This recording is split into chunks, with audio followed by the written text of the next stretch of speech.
Imagine being born into a life you didn't choose.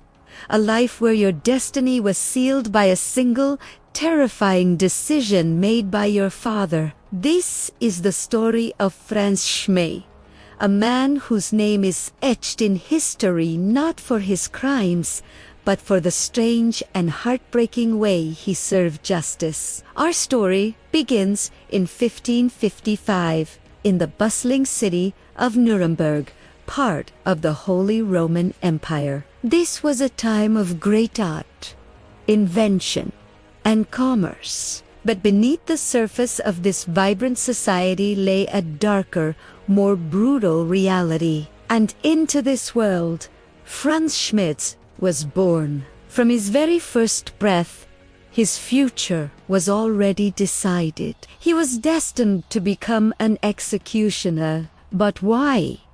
His family wasn't a lineage of killers. His father, Heinrich Schmidt, was just an ordinary man, a woodcutter with a family to support. He lived a simple life until the day the authorities came to his door. They didn't come with an arrest warrant or a tax bill. They came with a sword and a chilling ultimatum: become the city's next executioner or be executed yourself. You see, the previous executioner had died, and no one wanted the job. It was a position both essential and utterly reviled.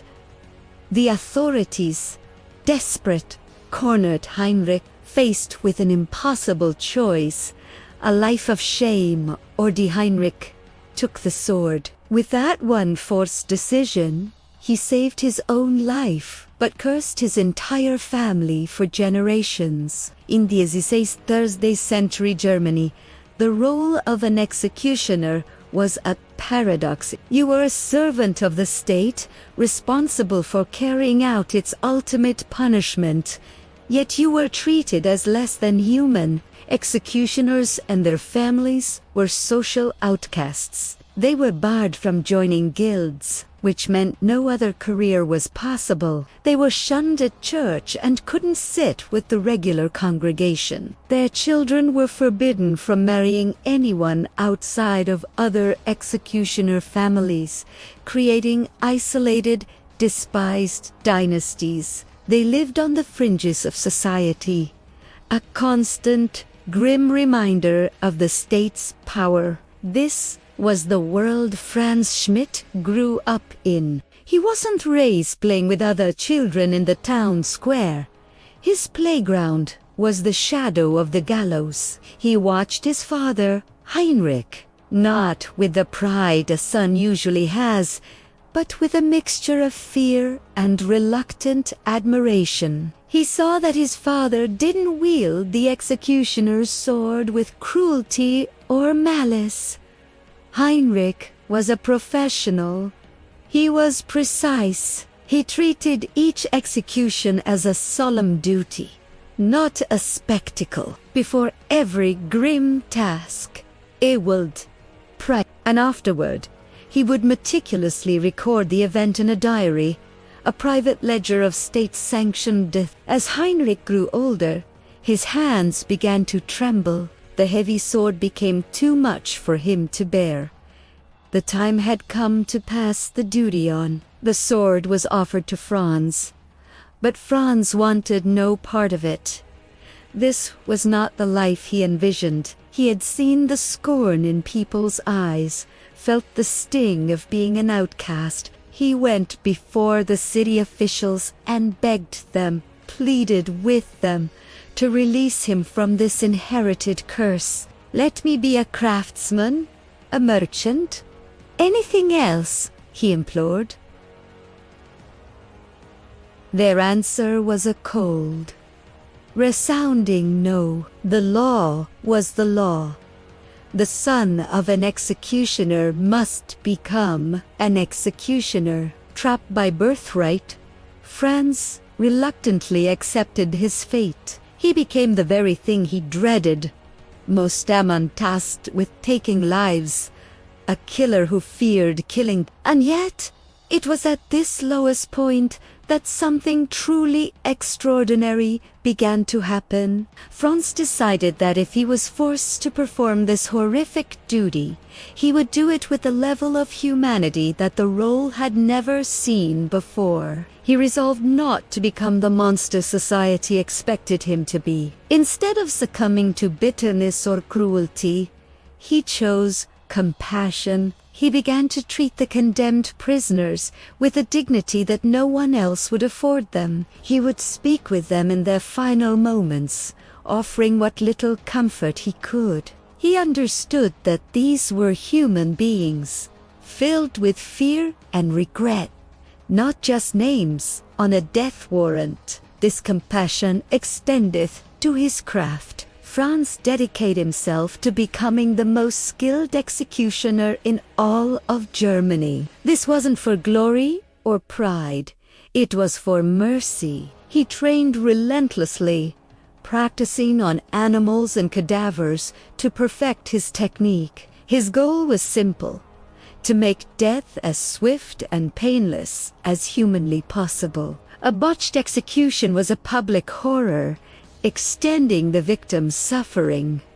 For Franz, that was the ultimate failure. He wanted to ensure that if a life had to be taken, it was done with the least amount of agony. Like his father, Franz kept a detailed diary, but his entries were not the cold, detached records of a state functionary. They were filled with a palpable sense of sorrow and moral conflict. He documented over 390 executions and dozens of other punishments, like floggings and brandings. His journal reveals a man wrestling with his conscience every single day. He recorded the crimes of the condemned, but also their last words, their pleas for forgiveness, and his own reflections on the grim proceedings. Throughout his long and bloody career, Franz Schmidt maintained a strict personal code. He never drank alcohol before an execution, believing it would dull his senses and risk a clumsy, painful death for the prisoner. He never mocked or belittled the people on the scaffold. He saw them not as sinners to be scorned, but as souls facing their final judgment. He never, not once, took pleasure in his work. He famously wrote in his diary, "I did my duty so their suffering would be short." He saw his role not as a punisher, but as the final, reluctant instrument of a justice system he was forced to serve. In an age defined by its brutality, Franz Schmidt became a walking contradiction. He was a man who killed for a living, yet his life's mission was to reduce pain. He was a man condemned and despised by his community, yet he showed that very community a profound and unwavering mercy. He walked through the darkest corridors of human justice, but he refused to let the darkness consume him. After 45 years of service, Franz Schmidt finally retired. His hands were steady, but his soul was weary. He had fulfilled his duty to the city of Nuremberg, a duty he never wanted. And then, something happened that was completely unheard of. The people of Nuremberg, very people who had shunned him and his family for decades, did something remarkable. They had witnessed his professionalism, his solemnity, and his strange brand of mercy for nearly half a century. They saw that he was not a monster. They saw that he was a good man trapped in a terrible job. So, they drafted a petition. Citizens from all walks of life signed it. They sent this petition not just to the city council, but all the way to the top, to the Holy Roman Emperor, Ferdinand II. The petition asked for something that had never been granted before. They asked that Franz Schmidt and his children be officially pardoned and restored to honorable status in society. They asked that the executioner's curse, the stain of dishonor that had plagued his family, be lifted forever. And in an incredible act of collective grace, the emperor granted their request. In 1634, Franz Schmidt was officially declared an honorable citizen. For the first time in generations, the Schmidt family was free. They could join guilds, attend church as equals, and marry whomever they chose. The chains of inherited shame were finally broken. Franz Schmidt lived out the rest of his days, not as an outcast, but as a respected member of his community, working as a medical healer role, where he could save lives instead of taking them. He died, a free man, his humanity finally recognized. His story is a powerful reminder that even when we are forced into the darkest of roles, we still have a choice. We can choose to become what society expects, or we can choose to hold on to our compassion, our dignity, and our humanity. Franz Schmidt was the reluctant executioner, a man history almost forgot, who proved that the light of a single, decent soul can shine even in the deepest darkness. Thank you so much for watching. If you found this story as fascinating as I did, please hit that like button and subscribe for more incredible stories from history. See you in the next video.